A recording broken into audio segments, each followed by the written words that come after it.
अतिमनोहरं सर्वसुन्दरं तिलकलक्षणं चञ्चलेक्षणम्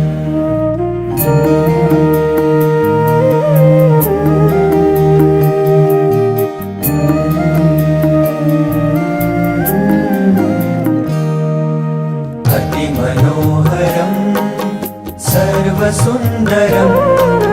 तिलकलक्षणं चञ्चलेक्षणं विबुधवन्दितं स्वामिनाथ ते वपुरिहास्तु नो नित्यदर्शने मदनमोहनं प्रेमदोहनं नयनगोचरं भक्तसञ्चरं भुवि सुदुर्लभं स्वामिनाथ ते वपुरिहास्तु नो नित्यदर्शने निजजनैः सदा वाञ्छितं हृदा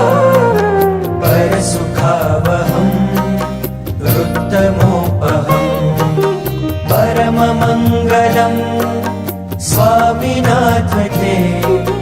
वपुरिहास्तु नो नित्यदर्शने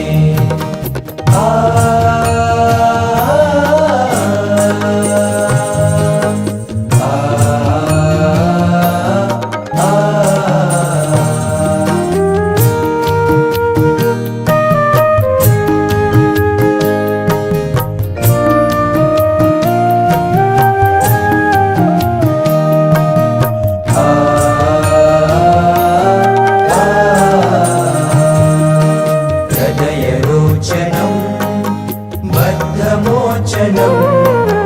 विगतशोचनं दीर्घलोचनं मृदुसिताम्बरं स्वामिनाथ ते वपुरिहास्तु